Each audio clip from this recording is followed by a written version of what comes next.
हे देवीचं सगळ्यात प्रमुख स्थान आहे. देवीचं जे सगळ्यात प्रमुख स्थान आहे तिथे 4 मंडप आहेत. बघा, काही ठिकाणी आपण जर गेलो कुठे प्राचीन कलाकृती असते, प्राचीन म्हणजे तिथे मंडप असतात, तसे इथे पण 4 मंडप आहेत.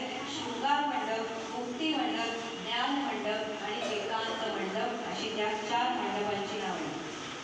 मग आता म्हणाले तिथे धूप जळत असतो त्या सगळ्या मंडपांमध्ये. करोडो सूर्याप्रमाणे तेजस्वी अशी सुगंधी फुलं आहेत आणि भुंगे तिथे मधासाठी गुणगुणत असतात, गिरट्या घालत असतात आणि सगळ्या फुलांचा सुगंध असं म्हणतात पसरलेला असतो. आता म्हणाले तो जो शृंगार मंडप आहे तिथं काय चालतं? तिथं काय चालतं तर म्हणाले तिथं देवतांचं सुरेल गायन चालतं. देवतांचं सुरेल गायन चालतं. कुठे? शृंगार मंडपात. तिथे जगदंबा सिंहासनावर बसलेली असते. लक्षात घ्या, आपल्याला कुठे दर्शन होणार आहे? शृंगार मंडपात. नंतर म्हणाले मुक्ती मंडपात. तिथे कोण राहतं तर म्हणे सगळे भक्त राहतात. त्या मुक्ती मंडपात देवी सगळ्यांना मुक्ती देते.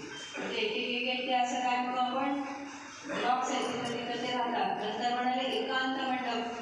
तिथं ही देवी स्वतः सगळ्या मैत्रिणींसोबत राहते. आपल्या मैत्रिणींसोबत तिथे राहते आणि तिथं काय चालतं तर सगळ्या ब्रह्मांडाविषयीचा जो कारभार तो कसा करायचा याची चर्चा तिथे चाललेली असते असं सांगितलंय. तिथं म्हणाले शक्ती तत्वात्मक 10 पायऱ्यांचं सिंहासन आहे. त्याचे ब्रह्मा, विष्णू, रुद्र आणि ईश्वर असे 4 पाय आहेत. तिच्या सिंहासनाचे पाय कोण आहेत? ब्रह्मा, विष्णू, रुद्र आणि ईश्वर आणि सदाशिव ही बैठक आहे. अशा पंचतत्वांवरती ही देवी आरूढ आहे असं सांगितलंय. त्यावर भुवनेश्वर महादेव बसलेला असतो आणि या भुवनेश्वर महादेवाच्या अर्धांग म्हणजे ही देवी त्याच्या डाव्या मांडीवर बसलेली असते. म्हणजेच आपण अर्धनारीश्वर म्हणतो ना, तसं हे रूप आहे. ही भुवनेश्वरी बसलेली असते. तिची अंगकांती कशी असते म्हणजे तर पद्मराग मण्याप्रमाणे तिची अंगकांती असते. सर्व आभूषणे तिने घातलेली असतात. तिला 4 हात आहेत. 2 हातांमध्ये एका हातात पाश आहे, एका हातात अंकुश आहे, एक हात अभय मुद्रेचा आहे, एक हात वरद मुद्रेचा आहे.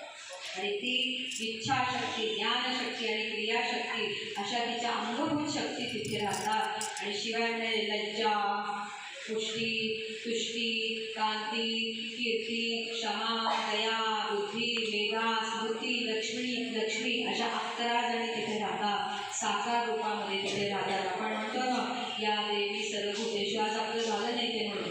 आणि मग म्हणाले जया, विजया, अजिता, अपराजिता, नित्या, विलासिनी, दोघी, अघोरा, मंगला अशा 9 पीठ देवता तिची सेवा करत असतात. नंतर म्हणाले देवीचा पूजक जो असतो म्हणजे देवीचा भक्त तो इथेच येतो.